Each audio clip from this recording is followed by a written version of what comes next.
Uma produção Bons Ventos Podcasts.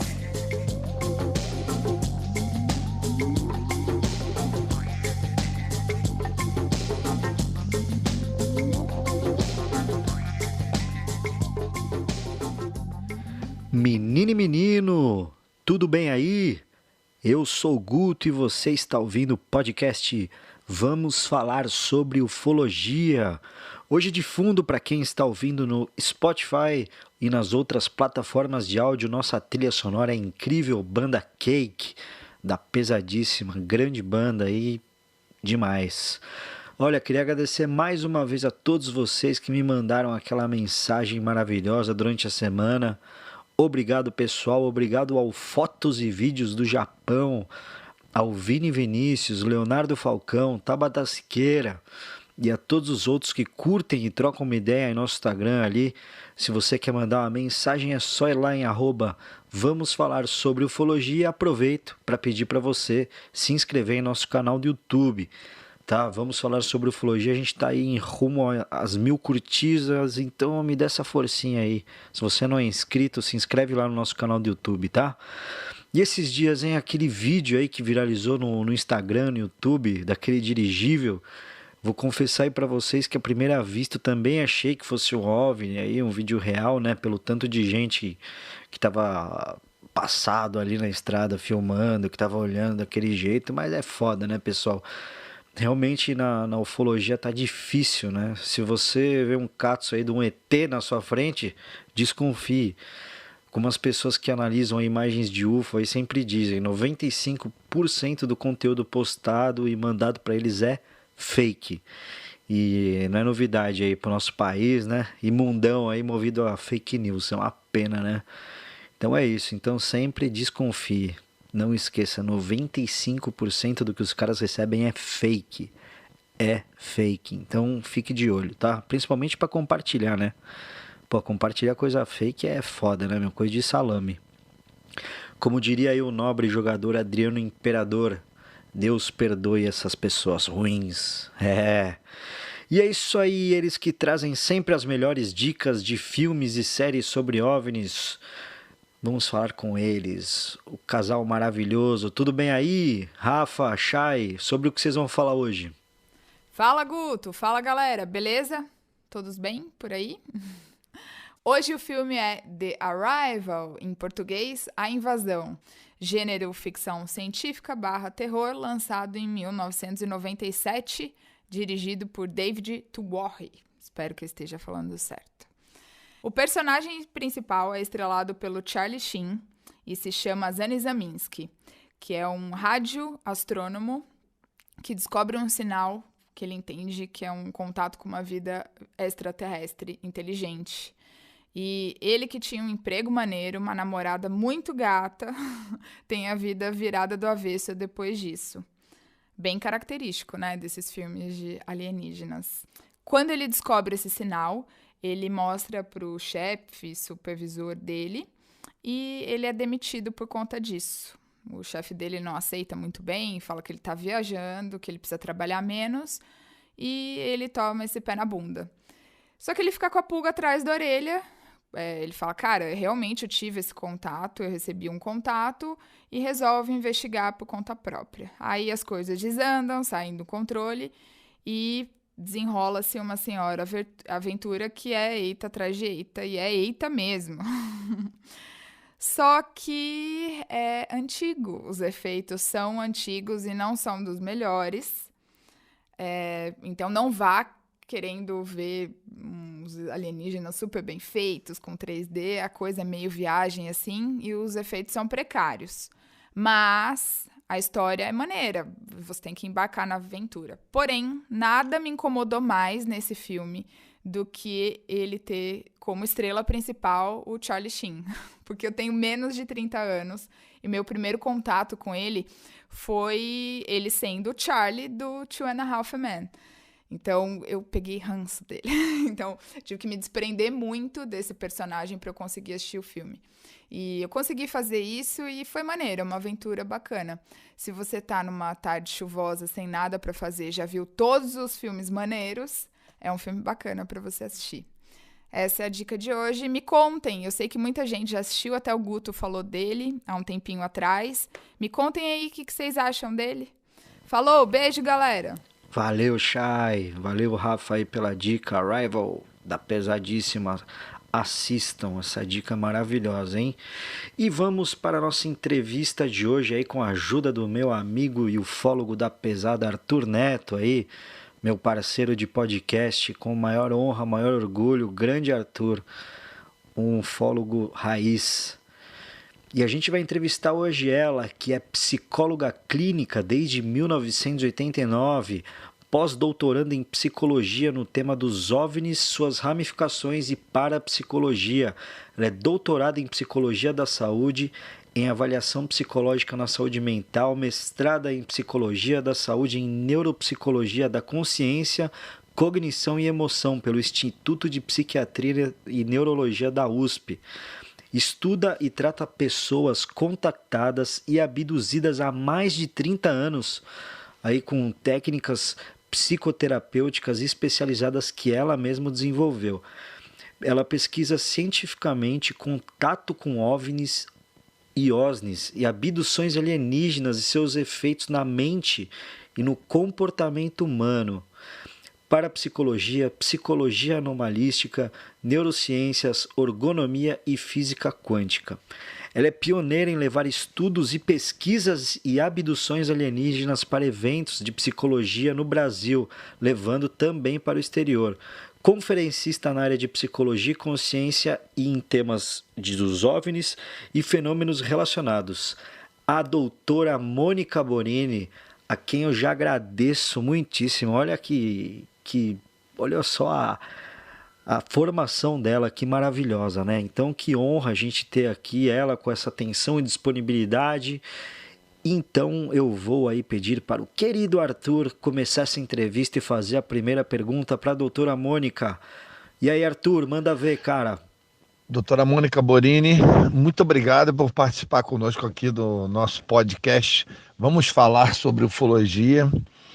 E eu queria, por gentileza, que você começasse falando um pouco da sua história, há quanto tempo você está na psicologia e há quanto tempo você começou a associar os fenômenos ditos de abdução à psicologia e como que isso aconteceu para você. Qual é a sua visão sobre essa questão das abduções, pelo ponto de vista de uma cientista, de uma acadêmica como a senhora?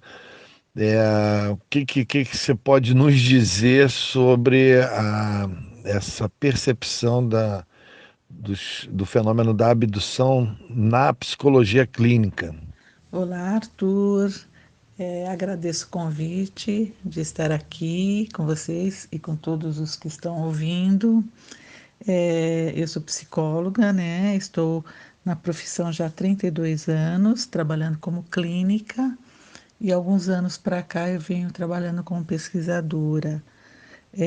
O meu primeiro caso em relação ao tema OVNIs e abduções alienígenas foi no final da década de 80, né? Quando me veio uma moça que dizia que tinha visto OVNIs, ela e a irmã dela, ou a prima dela, não me recordo agora, e foi a minha primeira hipnose clínica que eu apliquei, e onde ela relatou uma série de eventos. Depois, mais tarde, ela fez algum tratamento comigo, ela foi parar no Mário Rangel, um ufólogo também da primeira geração, que acabou fazendo um livro sobre os casos de hipnose que ele compilou, e ela está na capa desse livro dele. Ela ainda é viva, eu tenho contato com ela, e foi aonde tudo começou. Depois dela, mais 2, 3 casos, eu comecei realmente a perceber que estava acontecendo alguma coisa diferenciada.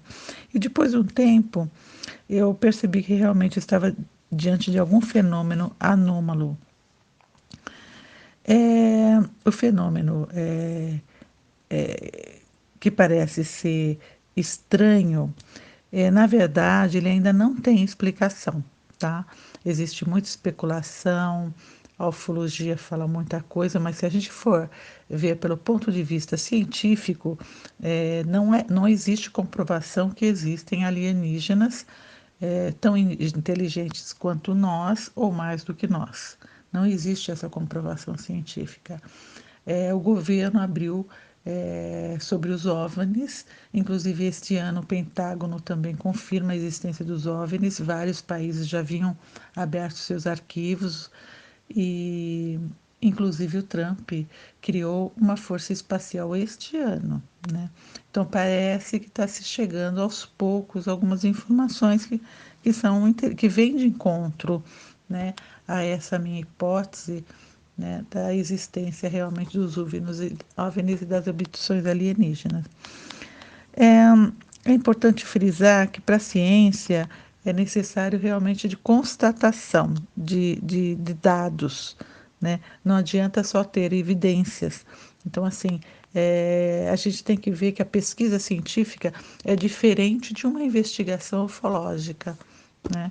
Para poder determinar o que é uma coisa do que é outra.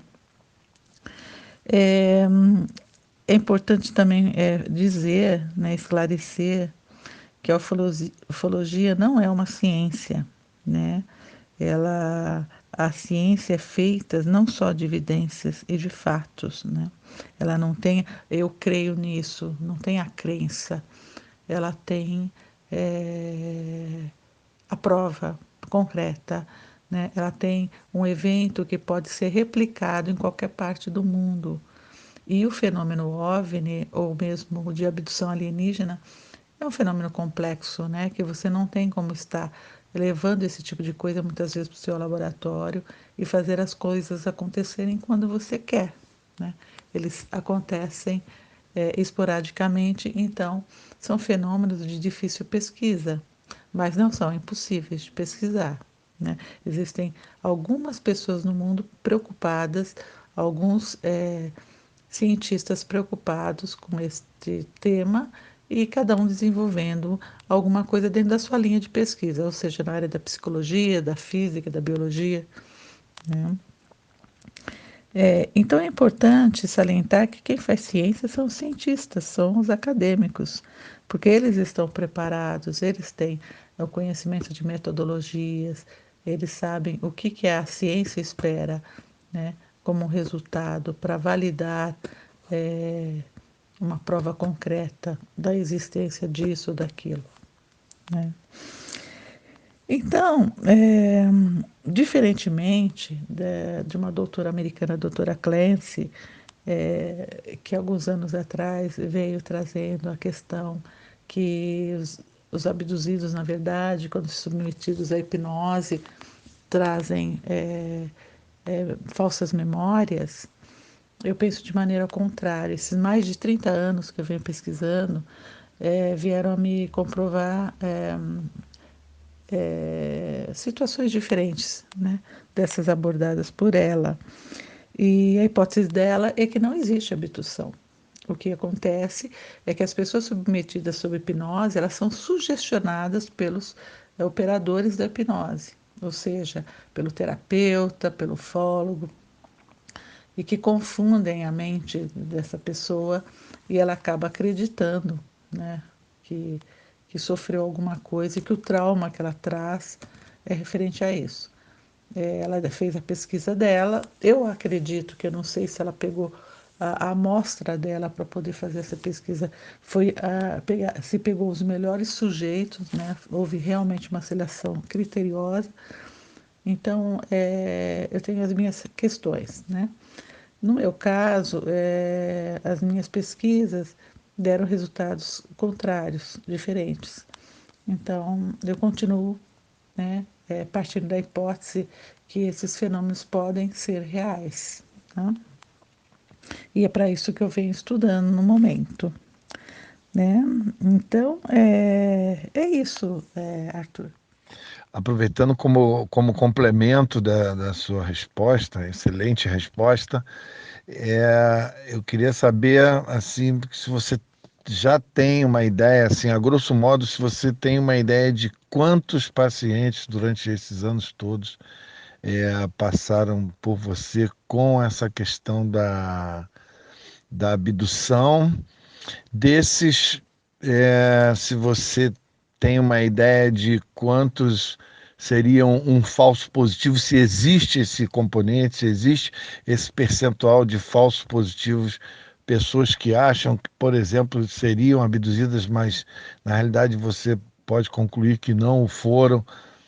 Se existe esse componente, se existe esse gap, e ao mesmo tempo queria saber se você tem isso dimensionado por região do nosso país, se a maioria das pessoas que te procuraram foram de São Paulo, se tem percentual do Sul ou do Rio de Janeiro e assim por diante.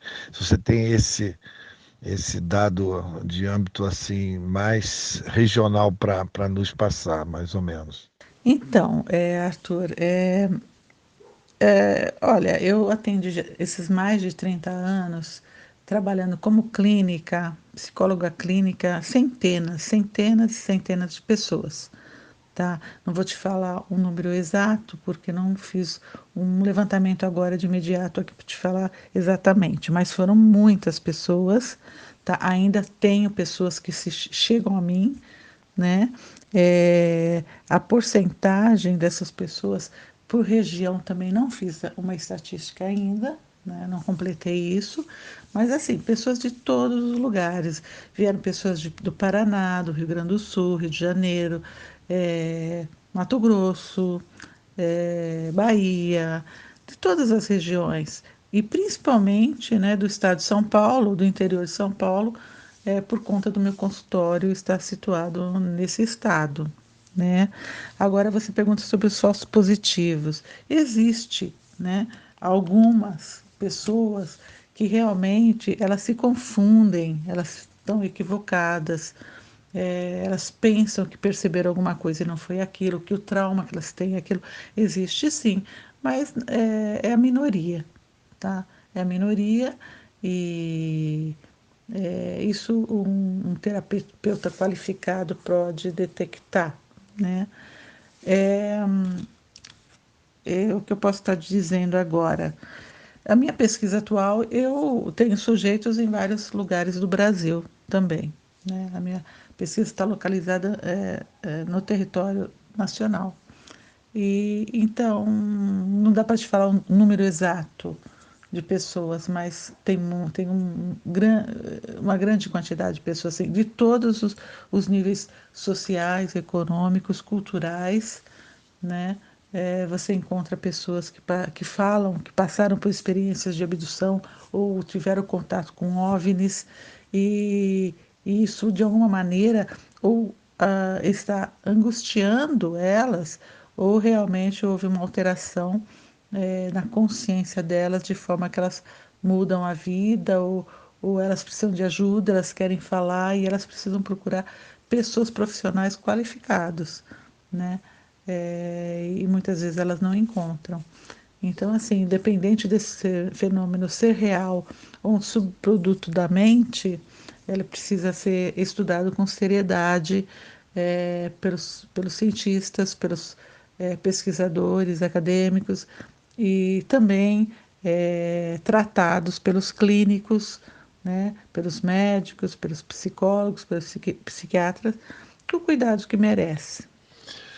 Aproveitando também, ainda dentro do tema das abduções, eu queria saber, existe hoje uma corrente que fala de abduções no sono, de abduções, projeções do corpo durante o sono que levariam a uma suposta abdução, vamos dizer assim, em sono ou em sonho. Ou seja, que seria alguma coisa não física. Muito se fala sobre isso, várias pessoas falam sobre isso na ufologia.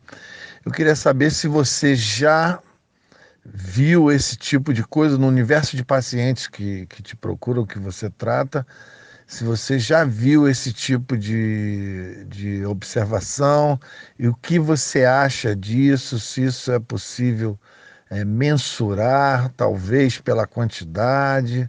de pessoas que alegam essa possibilidade. O que você acha sobre essa questão e se existe também, novamente, se existe um percentual de pacientes que apresentam esse tipo de quadro de falar sobre essas abduções inconscientes durante o sono? Então, Arthur, essa pergunta sobre o sono e o sonho, veja bem, os sonhos estão sendo estudados bem profundamente, viu? Hoje em dia, na comunidade internacional e nacional, tá? Nós temos bons pesquisadores, tá? E assim, o sono, ele tem muita função, né? Para o ser humano, para o descanso, e tal. E nós sonhamos muitas coisas, desde Freud, quando ele falava que no sonho tinha as nossas questões inconscientes, nossos desejos inconscientes. Hoje a gente sabe que tem os sonhos premonitórios, né? A gente sabe que em sonho você obtém respostas, muitas vezes, às perguntas do seu cotidiano que você não consegue. Muitos cientistas fizeram as grandes descobertas porque viram alguma coisa nos seus sonhos, dentro do sono, né? E não é diferente com as pessoas que se dizem abduzidas, né? Ou que têm contatos com OVNIs, elas também falam de sonhos com OVNIs e com abdutores, né? Com seres que elas chamam de alienígenas, né? Então, existem esses sonhos, tá? Agora, mensurar isso, olha, praticamente a grande maioria que vieram para mim tiveram sonhos com esse tipo de coisa, tá? Só que existem pessoas que têm sonhos mais recorrentes, mais intensos, né? Muitas vezes tem pessoas que sonham pouco com isso, tá? Mas a grande maioria, né? Que falam que foram abduzidos ou que acham que foram abduzidos ou que viram OVNIs, eles relatam esse tipo de coisa, viu? É grande a incidência desse tipo de acontecimento, das pessoas verem essas coisas nos sonhos. Agora, você levanta uma hipótese, né? Uma questão aí.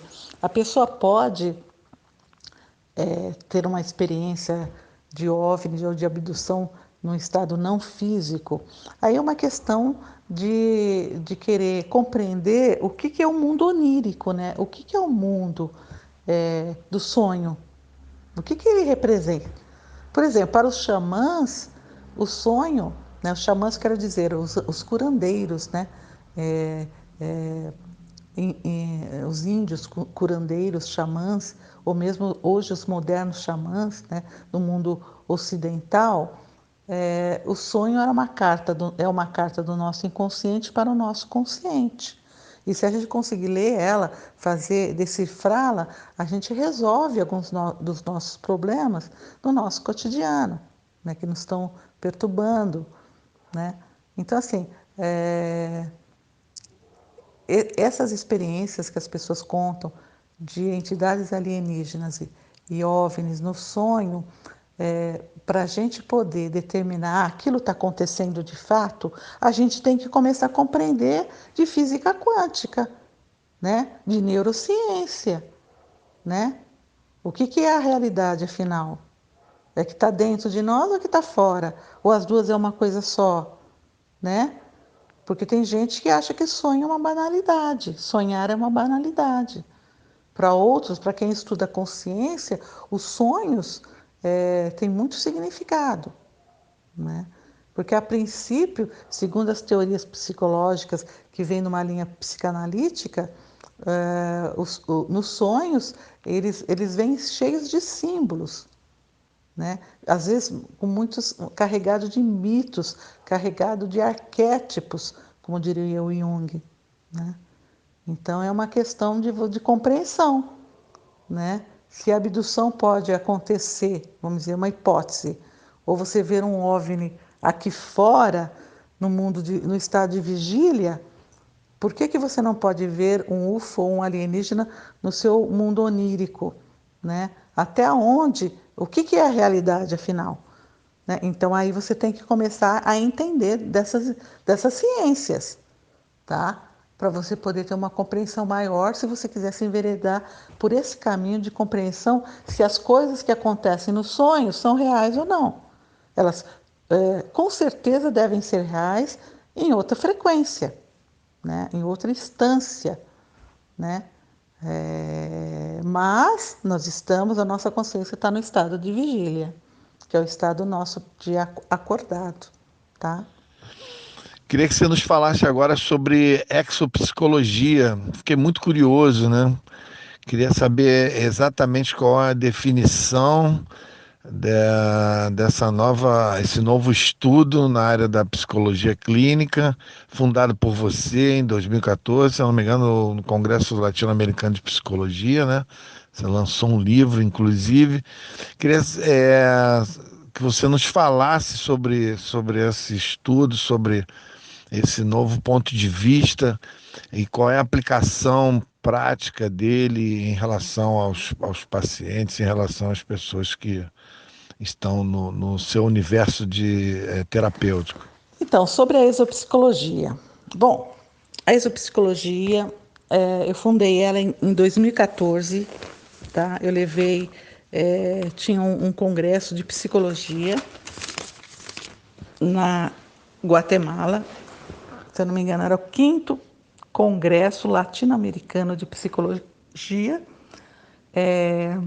amparado pelo Conselho Federal de Psicologia, e eu levei alguns trabalhos para apresentar lá, e lá eu fundei a Exopsicologia,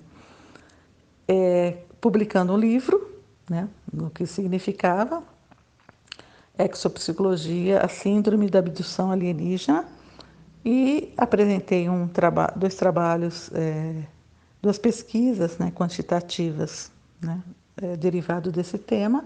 Mostrei para os acadêmicos, para os profissionais que estavam lá. Tenho as fotos desse evento. Foi bastante importante esse momento para mim, né, porque eu entendo a exopsicologia como um ramo da psicologia. Então, da onde vem essa palavra exo? Exo vem de... é o mesmo... as mesmas preâmbulo da palavra, por exemplo, exoesqueleto, exoesqueleto, esotérico, né? Exotérico significa fora, exotérico, exoesqueleto. E esse termo ele veio agora na década do ano 2000, mais ou menos, por conta das exociências começaram a surgir com o Ebre, que era também uma pessoa dedicada aos estudos do tema OVNIs. E ele fundou a exociência, esse termo, e depois foi fundada primeiramente a exopolítica, né? As pessoas preocupadas em compreender o que estava acontecendo com os governos que estavam acobertando isso, mas além disso, eles estão preocupados com a diplomacia, né? Com ações governamentais para que se houvesse essa interação de uma civilização alienígena com o planeta Terra, com os humanos. Como que vai ser isso? Qual vai ser o protocolo, né? O que vai, quais são os cenários possíveis, né? Então, eles estão preocupados com essa perspectiva, estão ainda, e ali surgiu a exopolítica, né? Não sei, não me lembro mais se foi em 2001, 2004, 2010. Essa coisa de data, agora já são tarde da noite, umas 11 horas da noite, então eu já trabalhei muito hoje, minha memória não está tão boa. Mas o importante é saber que foi fundado e também tem outros exopolíticos, né? Ele fundou o Instituto Exopolítica, me chamou para fazer parte do Departamento de Pesquisa e de Educação, né, que eu faço até hoje, né? E a partir daí foi criado a exoconsciência, que não é uma ciência, mas foi interessante que foi em 2010, lá nos Estados Unidos, falando sobre essa questão também, né, da consciência, extra planeta Terra, né? E aí, quando foi em 2014, eu fundei a Exopsicologia, já mexendo com a psicologia. Por quê? O que significa exopsicologia? Ele é um ramo da psicologia que estuda especificamente o fenômeno OVNI e as suas decorrências, né? Como no caso, o fenômeno anômalo da abdução alienígena. Assim como, por exemplo, a psicologia da saúde estuda as doenças, né? E a relação que elas têm com o psicológico. A exopsicologia estuda o fenômeno OVNI e a relação que ele tem com o psicológico, né? Então, é uma área específica da psicologia para estudar esse fenômeno, porque o fenômeno é muito abrangente, tá? Independente da procedência e da origem dele, né? Então, é isso. E, e logo a seguir, eu vim para o Brasil e apresentei no Congresso de Psicologia Brasileiro de Psicologia, ela também, tá? Isso foi no Paraná. E no Congresso de Psicologia latino-americano também, um outro latino-americano que teve de psicoterapias, né, que foi no Brasil também no mesmo ano. Eu apresentei também com outras pesquisas que eu fiz. Eu desenvolvi uma metodologia específica para trabalhar com esse tipo de pessoa, né? Para equilibrar a mente, né? A parte a parte emocional, mental e espiritual. Por quê? A parte bioenergética da pessoa. Por quê? Porque espiritual é um tema de psicologia, né? A Organização Mundial da Saúde, desde 1995, ela diz que o ser humano é biopsicossocial e espiritual. Então, a espiritualidade é engajada como um item de saúde, como um todo, né? Então, aí cada um vai entender o que significa a espiritualidade por si próprio, né? Nós estamos falando de religião, tá?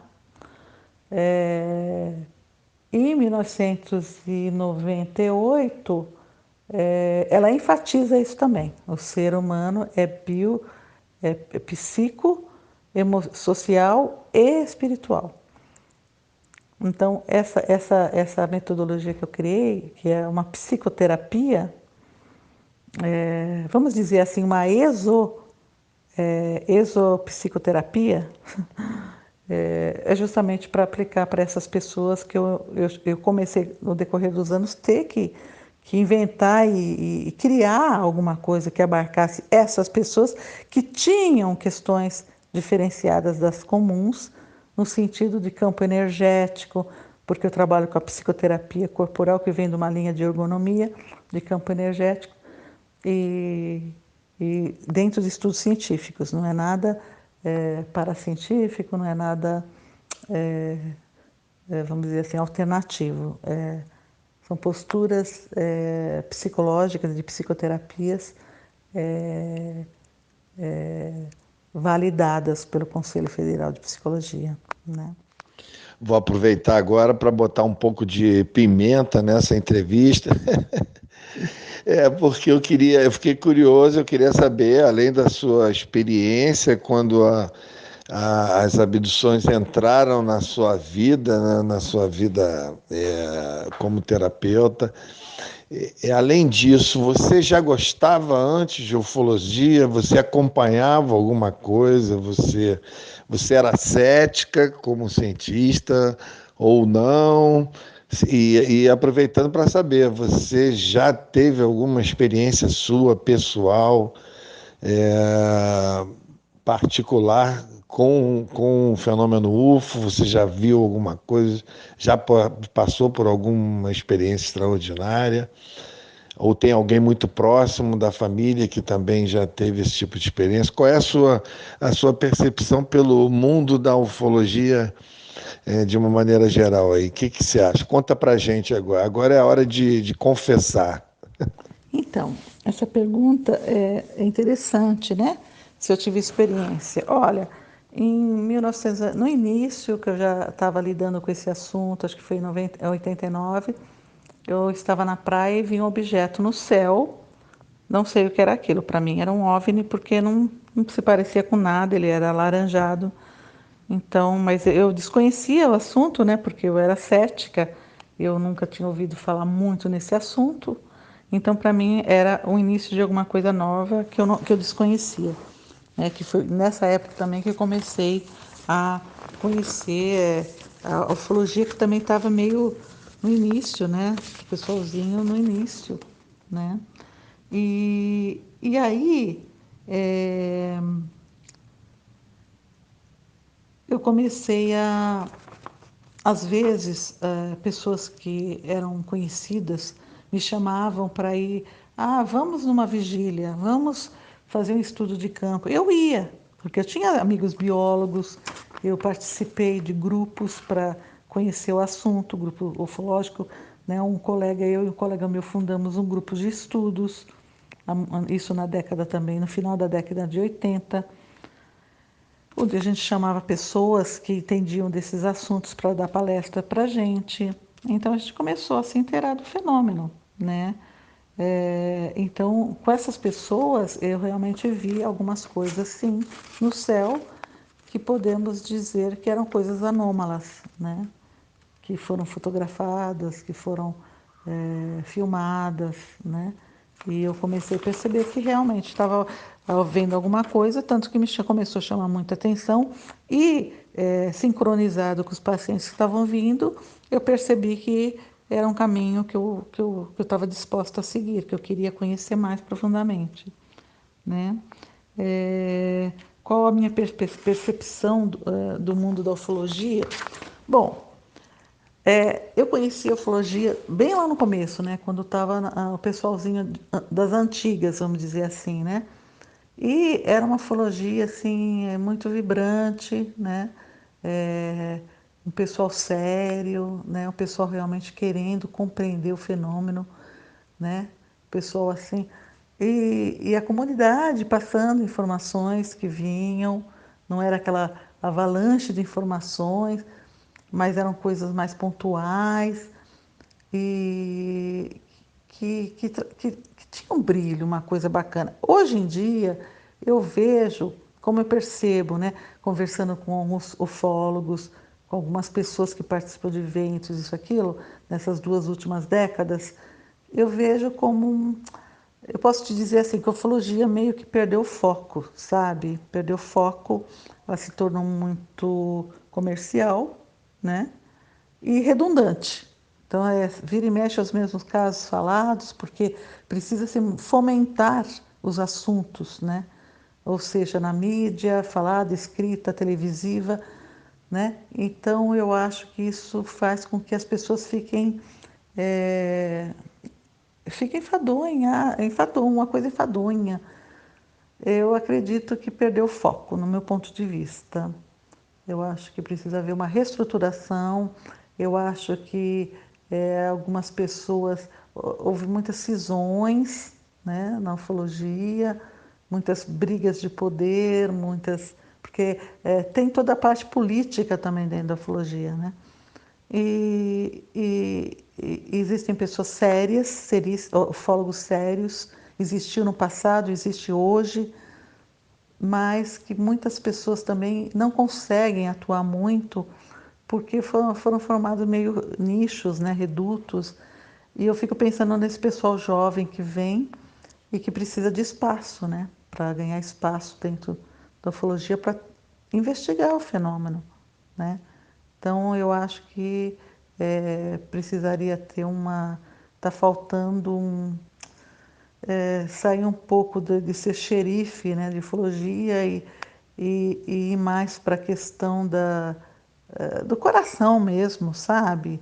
Da solidariedade, do social, né? De chegar junto ao outro, né? Seja ele o outro colega ufólogo, seja o parceiro ufólogo, seja a testemunha lá que se diz que passou por um evento, né? Seja o intelectual que é interessado na ufologia, né? Eu acho que está faltando isso, sabe? Essa coisa está faltando, sabe? e a falta disso está desagregando, né? Então, não sei como será o futuro da ufologia, que ela ficando aí, ela é muito importante para levar, né, esses assuntos, fomentar esse assunto de uma maneira mais pé no chão, porque tá uma mistureba, tá uma bagunça, né? Tem de tudo, né? Tem ufologia relacionada com tudo quanto é coisa que você possa imaginar, né? E aí ela acaba perdendo a credibilidade, né? Perdendo a seriedade, né? E isso, em vez de se tornar uma coisa a favor dela, como seria, não, ela é aberta para poder abarcar tudo, não, ela é aberta para poder, muitas vezes, ganhar dinheiro, para poder, algumas pessoas poderem brilhar, né? Ficar num palco brilhando, tem muita questão de ego. Então eu penso assim, sabe? Eu me afastei da ufologia há muito tempo atrás por conta disso. E assim como eu, várias pessoas se afastaram também, pessoas assim, de alto gabarito também. Então eu acredito que precisa de uma reformulação. Nem tudo está perdido. Mas, e não vai ser um ufólogo que vai fazer essa reformulação. Eu acho que vai vir das duas uma. Ou ela vai morrer, né? Principalmente agora vindo pela própria governo essa abertura gigante, ou pelos próprios cientistas que vão começar a se apropriar e estudar esse tema para valer, como eu estou fazendo na minha área da psicologia, ou ela, muito pelo contrário, ela vai se solidificar, vai ganhar força e vai estar continuando paralelo, né? De mãos dadas, levando a informação levando o conhecimento para o público, não só a informação, entendeu? Porque tem muita fake news, você sabe disso. É uma bagunça, né? Tem pessoas que contam um caso e cada vez que conta o caso por outras pessoas, esse caso começa a se degenerar. Por quê? Porque muitas vezes, na ânsia de estar na mídia, ou estar nas lives, no sei lá no quê, você vai aumentando a história, ou distorcendo as histórias, né? Ou dando ênfase a coisas que não é da área da ufologia. Então, eu acho que precisaria sim, ter uma... Sabe aquela parada para pensar? Acho que é o momento da ufologia parar como um todo e, né, parar, assentar um pouco e pensar. É isso que eu acho. Bom, falar um pouco também sobre procedimentos, né? Eu vi que você é hipnóloga clínica, formada na USP, tem uma vasta experiência aí de muitos anos com seus pacientes. E eu queria saber, apenas por curiosidade, porque a gente não vê vamos dizer assim, a gente não vê uma padronização, né, nos procedimentos de hipnose de uma maneira geral. Geralmente fica a critério da experiência de cada terapeuta, né, quando lida com a hipnose, né? E me parece que também as referências não são muitas, né? São, pelo menos no mundo da ufologia, né, sobre principalmente as questões relacionadas aos contatos, às abduções. A hipnose é usada por poucos, vamos dizer assim, poucos especialistas, né?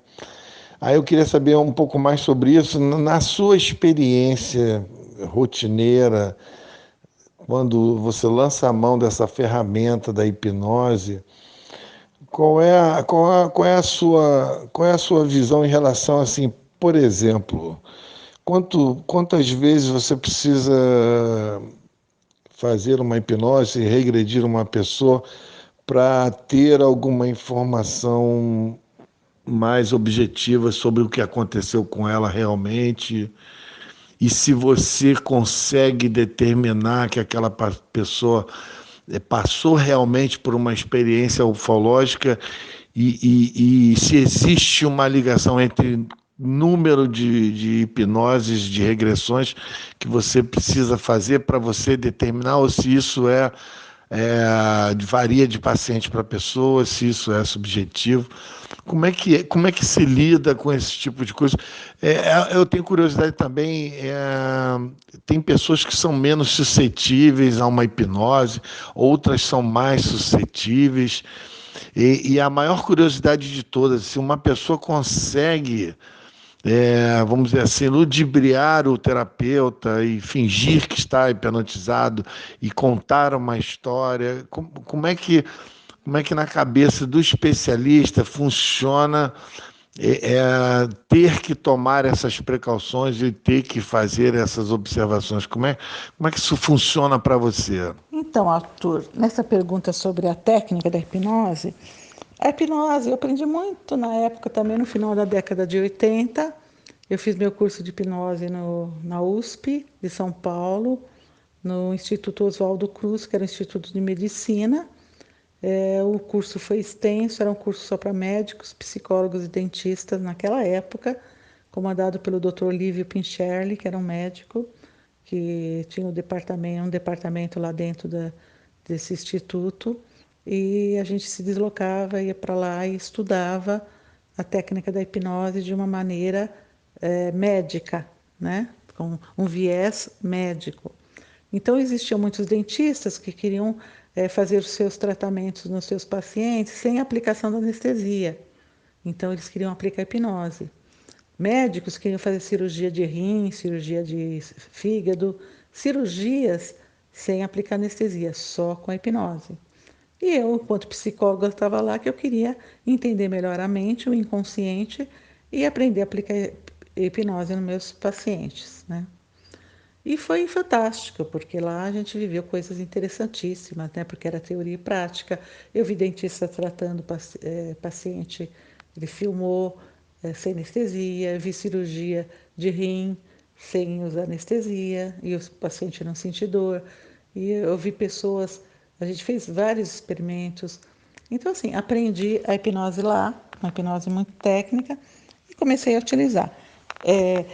A hipnose, para mim, é uma ferramenta não é todas as sessões de terapia que é utilizada a hipnose, nem nos pacientes comuns e nem nesses pacientes que se dizem abduzidos. Eu só utilizo ela se eu vejo necessidade.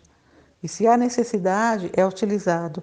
E muitas vezes, para você chegar numa situação traumática, você não faz uma única sessão de hipnose. Às vezes você faz 5, 6 sessões para chegar só naquele ponto.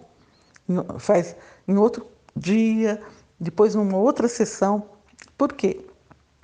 Porque às vezes a pessoa está tão ancorada a consciência dela está ancorada naquele aspecto e emocionalmente aquilo tem uma carga tão grande de energia que você não é numa única vez, né? Nos casos das pessoas que se dizem abduzidas e que veem OVNIs, não é diferente, tá?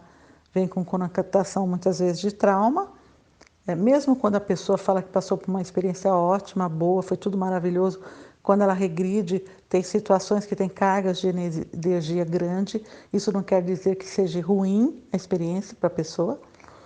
E tipo assim, é muito útil no meu ponto de vista, desde que seja aplicada corretamente. E aí é que é o problema, né?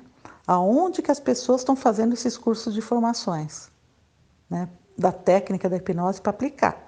Então, quem vai ser submetido a uma técnica de hipnose tem que procurar conhecer quem é o operador. Aonde o médico fez aquele curso? Foi um curso de final de semana? Né? Porque existe. Hoje existe de tudo. Né? Por isso que a atitude irresponsável é você ir buscar uma pessoa que vai te tratar ou num psiquiatra, ou num psicólogo, no médico. Né, que são pessoas que estão sobre um conselho de ética, tá? E tem essa responsabilidade também de te ajudar a você se libertar ou regular a tua consciência, a sua mente em relação ao vivenciado, né? Agora, se é uma pessoa que está aplicando, não é dessa área, existe um monte de risco. Ele pode aplicar aquilo e a pessoa toma consciência de um monte de coisa que ela não tomava consciência e fica muito pior do que estava. tá? Ou ficar confundida. E se a pessoa não aplica direito, porque ela não tem a técnica correta, ou ela está de má fé, ela pode sim, né? Como fala alguns psicólogos, né? Fizeram pesquisa, pode implantar uma falsa memória, ela pode direcionar a, a, a hipnose com coisas pessoais, ela pode sugestionar a pessoa. Então aí é um problema, né? O problema está muito aí, né? Está muito da capacidade da pessoa aplicar, está muito onde ela aprendeu, como ela aprendeu, qual a técnica, né? Se ela aprendeu corretamente e depois se ela está aplicando corretamente, né? Porque não pode de maneira nenhuma fazer nenhum tipo de sugestão, nem de intervenção nenhuma. É muito sutil o que você vai fazer numa aplicação de hipnose, porque quem comanda é o próprio paciente, né? E aí sim, o terapeuta, o psicólogo, ele vai trabalhar aqueles conteúdos que emergiram, de acordo com a linha de trabalho dele, ou de acordo com o processo que ele está conduzindo o seu paciente onde ele quer chegar, né? E você fala mais duas questões, né? Se tem pessoas mais suscetíveis e se o terapeuta pode ser ludibriado. Existem sim pessoas mais suscetíveis à hipnose que entram mais facilmente em estado alterado de consciência, tá? Existem, como existem pessoas que têm um senso de controle maior, são mais racionais, mentalistas, elas dificultam, né, a se entregar para o inconsciente. Então, é mais difícil de aplicar, existe também, né? Então, existem essas duas coisas. Existem pessoas que não é recomendada a aplicação, como pessoas esquizofrênicas, psicóticas, pessoas alcoolizadas, que já está em estado alterado de consciência, pessoas drogadas, né? Crianças muito pequenas, a não ser que tenha uma necessidade muito grande, né? Com o consentimento dos pais ou da justiça, né? Entre outros, tá? Pessoas que acabaram de fazer cirurgia, existem, tá? Existem uma série de precauções também que pode ser tomada. E em relação se o terapeuta pode ser enganado, pode sim, pode. A pessoa vai lá, um artista de teatro, por exemplo, fala que teve uma abdução e que passou por uma abdução, quer fazer uma terapia, uma hipnose, por exemplo, vai para o consultório, faz as sessões e na hora de aplicar a hipnose começa a fingir que está lembrando de alguma coisa e tal, né? Isso é possível fazer, né? Me parece até que tentaram fazer isso com o John Mack, né? Aquele que escreveu o livro Abduções, né? Que ganhou o prêmio Pulitzer, inclusive, na época. Tentaram, mandaram acho que um repórter, uma repórter lá que fingiu que tinha sido abduzida e depois não era, para tentar, vamos dizer assim, desmascarar ele, derrubar, né, o estudo que ele estava fazendo. Quer dizer, uma pessoa de má fé, entendeu? Para poder tirar a credibilidade do cientista. Então, assim, pode, é claro que se é uma pessoa mais madura, profissional, tal, e é difícil enganar, mas é possível enganar, tá? Agora, para o psicólogo, se o paciente está lá mentindo, o problema do paciente. Aí ele vai trabalhar, por que você mente, né? Agora, se é um repórter que está indo lá para desmistificar, já é uma coisa mais pesada, né? Já entra numa outra conotação. Mas é possível, sim, né? É claro que isso não é de praxe, isso não acontece todo dia. Eu estou citando esse caso do John Mack porque foi intencional, né? Tiveram realmente essa intenção para derrubar a carreira dele, né? Ou desmistificar, ou fazer qualquer coisa. Mas, no geral, isso é difícil de acontecer, porque eu acho que é até uma atitude criminosa, né? Bom, agora fazer uma referência aqui uma homenagem à sua presença aqui conosco e respondendo às nossas perguntas. Infelizmente é um programa curto, a gente teria que ter muito mais tempo. Você tem um material realmente fantástico, da sua experiência, do seu trabalho. E eu acredito piamente que você está trazendo o que a ufologia hoje mais precisa.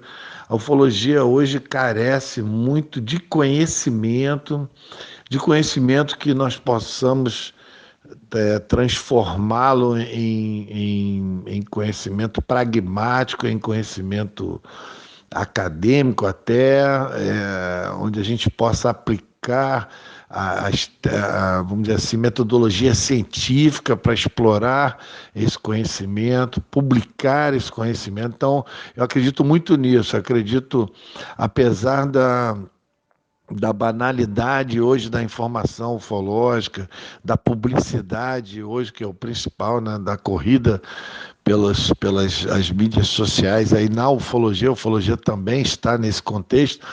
Apesar de tudo isso, eu acredito que tenha um público ávido por conhecimento de verdade, e eu acredito que você está vindo trazer uma contribuição muito grande nessa parte.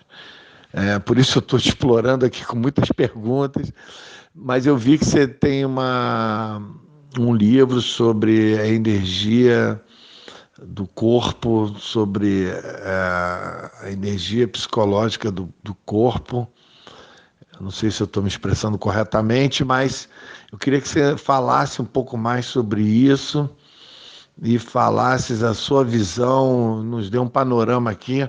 A gente está finalizando um panorama sobre como você vê a ufologia na situação que está hoje e como é que a gente pode avançar, né, no sentido de avançar com responsabilidade, de fugir da fantasia, fugir dos clichês e partir realmente para um estudo objetivo, um estudo no mínimo, baseado em referências reais, né? No mínimo, um estudo prático real, né? Sem...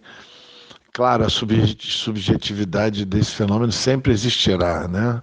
Afinal de contas, nós não conhecemos absolutamente nada sobre isso. Mas o que você acha? Como é que a gente pode... como é que você pode dar a tua visão sobre tudo isso? Então, você está falando o que é a ufologia? Eu acho que já respondi, né? Um pouco atrás, sobre isso que eu penso no momento, né? Você está falando aí sobre o meu trabalho, que é o Core Energetics, né? Que significa energética da essência, que é uma abordagem em psicologia corporal que vem de uma linha da ergonomia criada por William Reich, que foi aluno e discípulo do Sigmund Freud, do Dr. Freud, né? E ele teve um laboratório que existe até hoje e pesquisou profundamente a questão partindo da questão da sexualidade, que o Freud falava que era um conceito mental. Ele traz como um conceito biológico, psicossomático, né? Uma experiência orgânica, e fala dessa energia que é a bioenergia, né? Que ele traz para o laboratório e pesquisa em cima disso para comprovar a existência dessa energia, e fala que nós somos todos seres bloqueados, né, na verdade, por conta dos nossos traumas infantis, né? E ele traz toda essa abordagem de desbloquear, né? Foi a partir dali que surgiu a análise bioenergética e depois o Core Energetics, que é o refinamento, né, desse percurso, ao qual eu aprendi com o Dr. John Pierracos, que foi também assistente e aluno do Dr. Reich, né? E que foi meu professor, né? Eu fiz minha graduação e pós-graduação com ele também. E eu sou a diretora do Instituto no Brasil, Instituto Core Energético do Brasil. E aí que a gente também aplica esse tipo de abordagem terapêutica nos meus pacientes comuns, e essa abordagem me ajudou também a complementar à exopsicologia, né? Então é isso, né?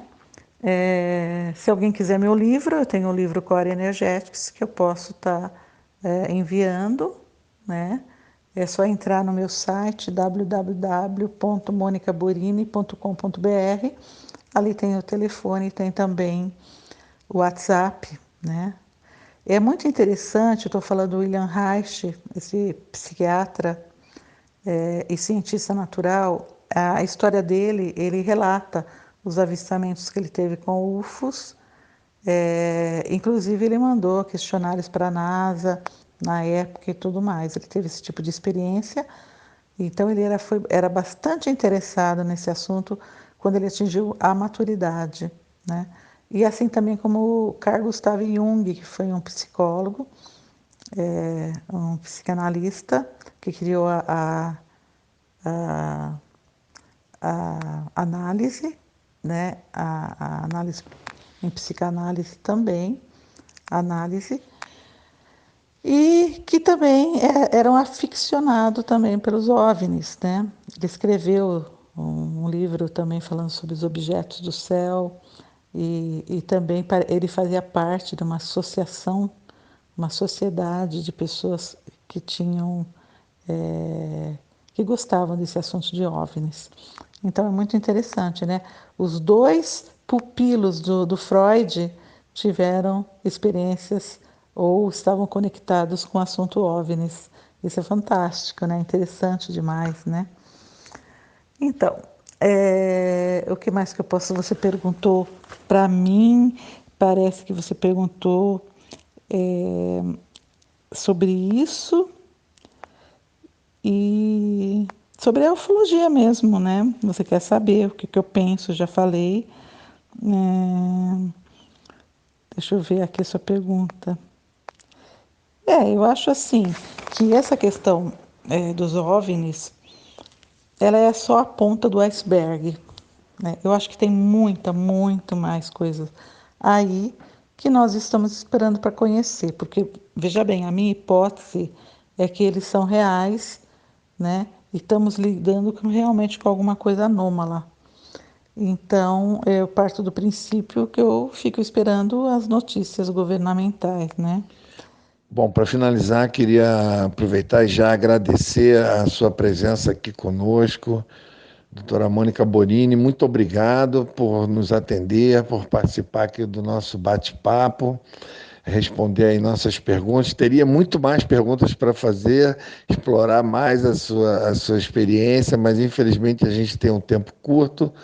Agora, eu queria finalizar sabendo de você, assim, você que tem uma vasta experiência, está até fazendo um pós-doutorado nos Estados Unidos, você tem uma experiência grande no exterior com a sua atividade, com a questão acadêmica.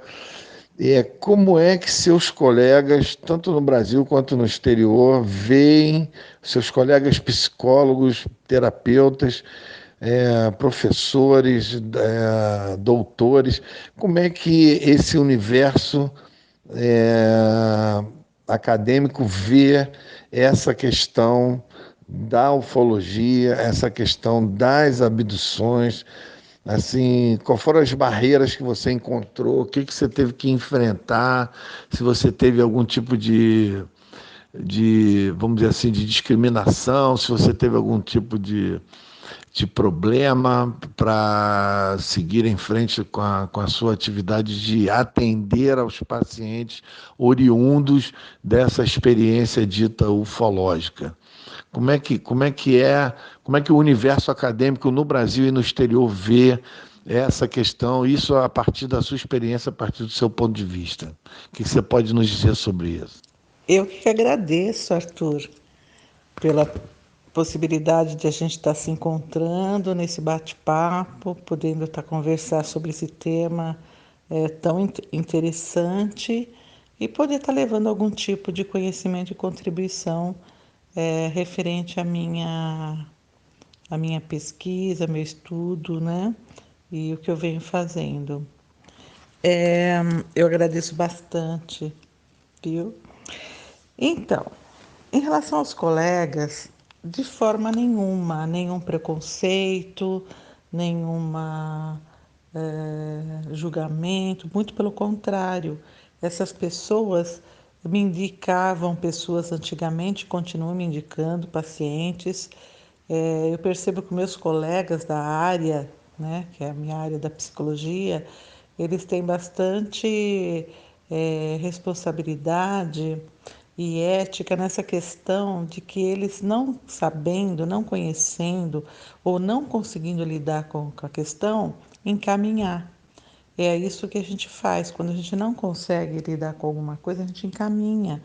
Então, eu recebi muitos encaminhamentos de psicólogos, ainda continuo recebendo, não só de psicólogos, de médico também, de psiquiatras ou de agentes de saúde, né?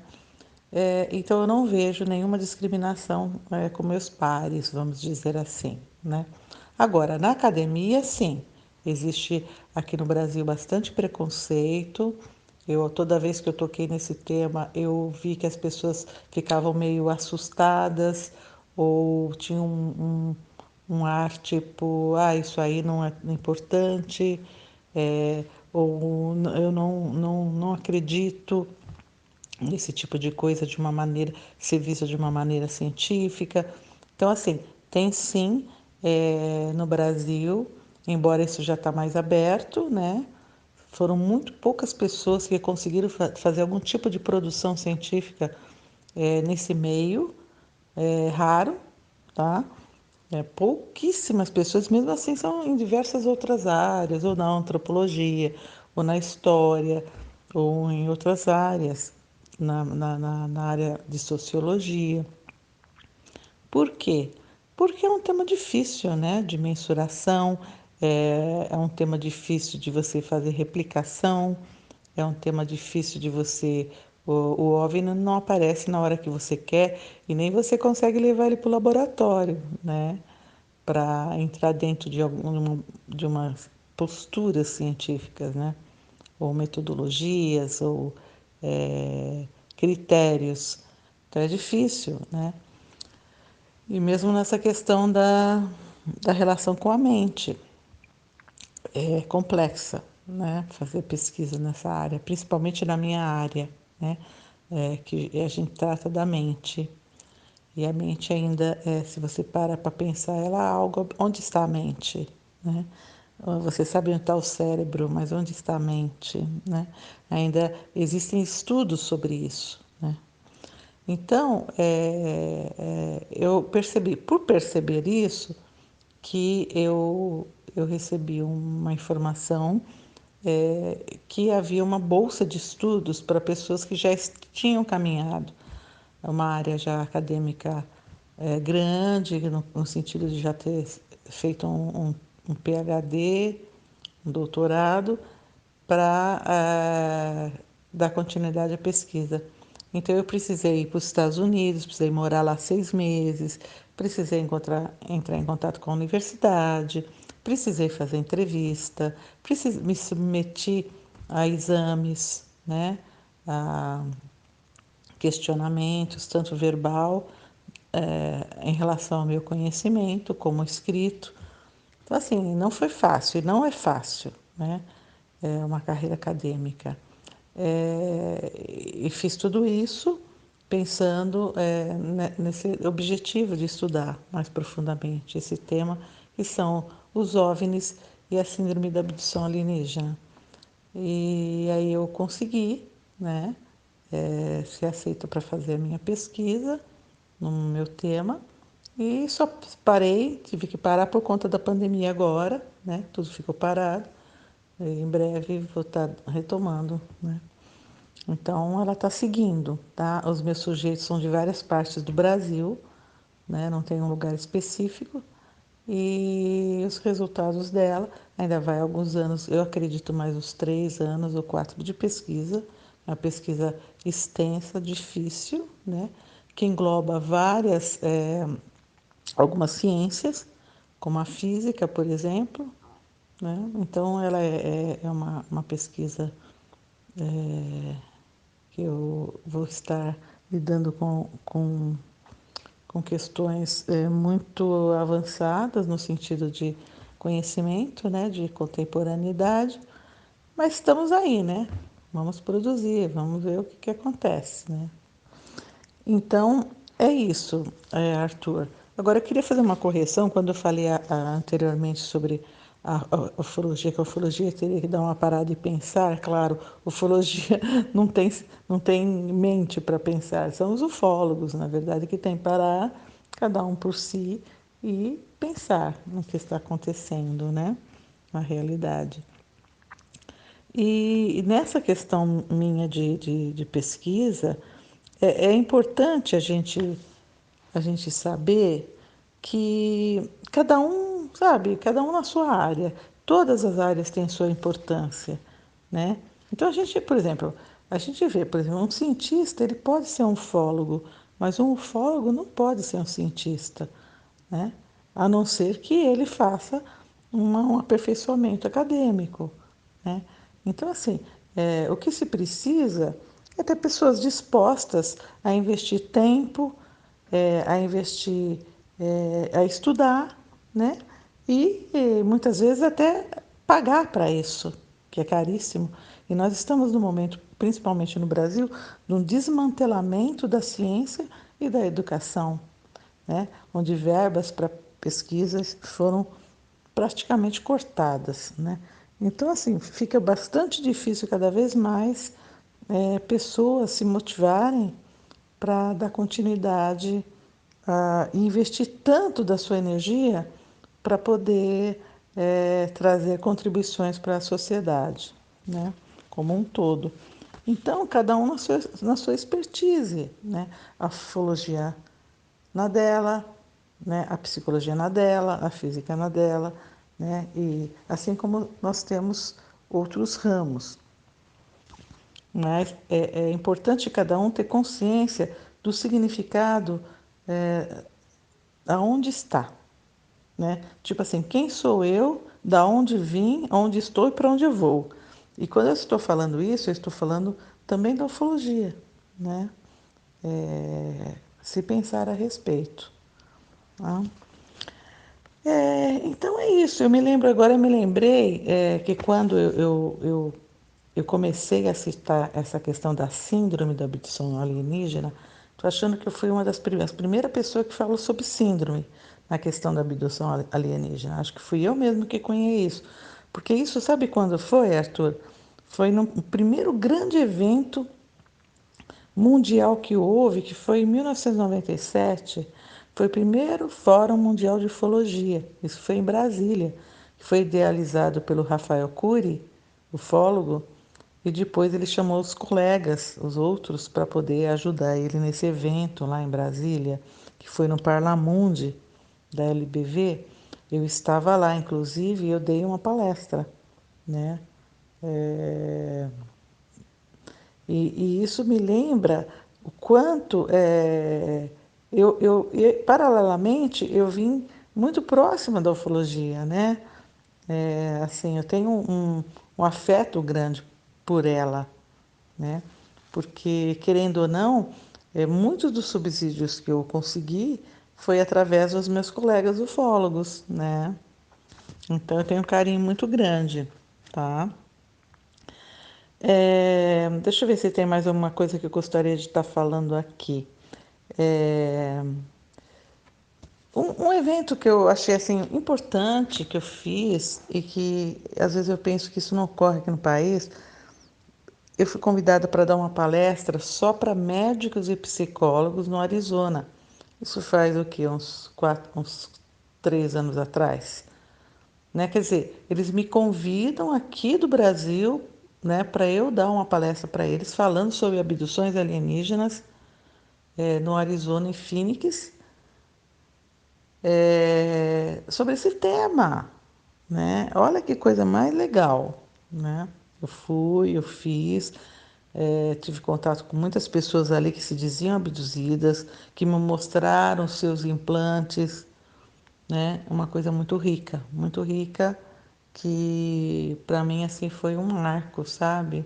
Poder falar sobre exopsicologia nos Estados Unidos, apresentar para a comunidade da área da saúde, né?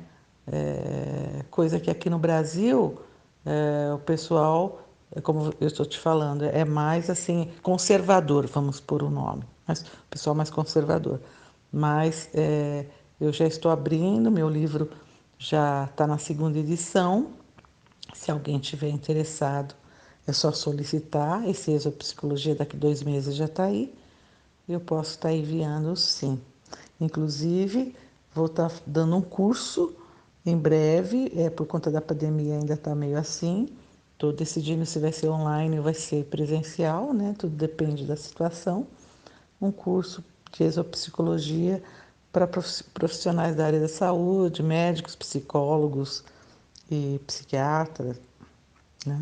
Por conta dessa minha preocupação com esses agentes de saúde e essa população que vive esse fenômeno, seja ele real ou imaginário, não importa, né? Então, essa minha preocupação, que foi a minha preocupação quando eu estive no Fórum Mundial de Ufologia, lá em 97, que eu dei a minha palestra, era justamente essa, né? Alerta aos profissionais da saúde sobre a síndrome da abdução alienígena, né? Então, e fazer pesquisa não é fácil e não é barato, né?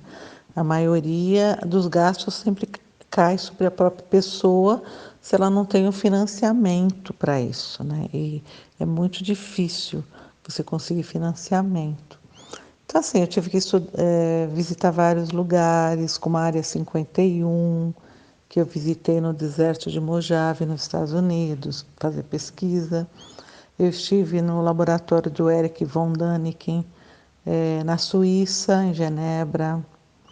Eu tive em vários lugares de civilizações antigas para checar, como no Egito, como no Peru, como na Turquia, como Israel, como no México, na Guatemala, no Peru, né?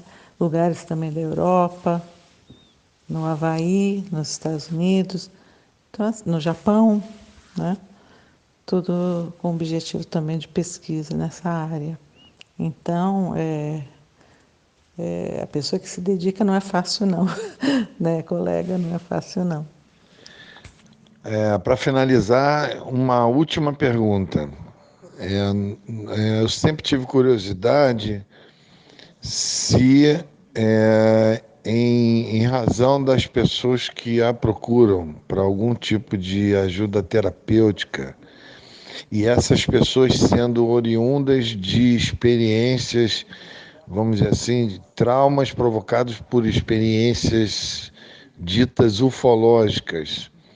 Se você já conseguiu separar e determinar o que é contato, que a pessoa teve uma experiência extraordinária de contato, e o que é a experiência que você poderia determinar que é abdução. Se você tem esses números, se você separa isso em percentuais, como você pode dizer para a gente de maneira didática como isso ocorre na sua rotina clínica, no dia a dia da sua clínica? Então, Arthur, é muito interessante essa pergunta que você está fazendo, viu? Muito mesmo. Durante todos esses anos que eu venho pesquisando e estudando esse assunto, os contatados e os abduzidos, o que eu venho percebendo é o seguinte: no meu ponto de vista, eu não vejo diferenciação. Eu não sei quem fez essa classificação, se foi a própria ufologia, né? E essa discriminação, porque dentro do consultório se chega à seguinte conclusão, que tanto quem se diz contatado quanto quem se diz abduzido tem praticamente os mesmos pontos em comum.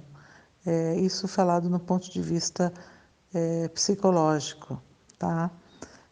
O que ocorre é o seguinte: A gente tem que começar a reavaliar o termo abdução, porque abdução tem a conotação, né, de sequestro, de rapto, né?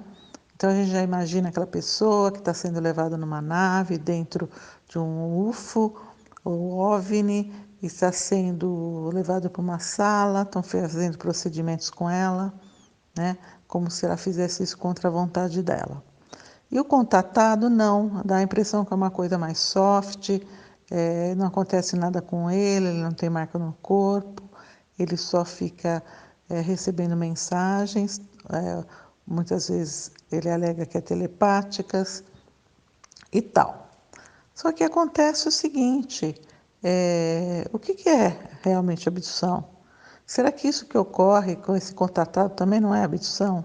Não é uma forma de sequestro? Porque está sequestrando a mente dela. O que é sequestro? É só pegar o corpo físico e a mente é abdução. Quando pega a sua mente, não é abdução. É porque dá essa impressão que esse alienígena ele está chegando na mente da pessoa aqui na Terra, né? Quem me garante se essa mente não está sendo sequestrada? Então, assim, tem um monte de questões aí que passíveis de discussão, tá? Então, no meu ponto de vista, eu não faço, para o meu estudo, eu não faço essa classificação. Não vejo grandes vantagens dentro desse tema, quem é abduzido e quem é contatado. Eu acho que o que há é falta de conhecimento para se poder saber o que ocorre nessas manifestações, tá? Mesmo nesse congresso que eu te falei, já era falado naquela época que quando uma pessoa avista um OVNI, a possibilidade dele ter sido abduzido já é praticamente mais de 90%, quase 99%. Então, quem fala isso também é o Léo Sprinkle, falava isso. O David Jacobs me falou isso lá num congresso que eu tive com ele em Curitiba. Então,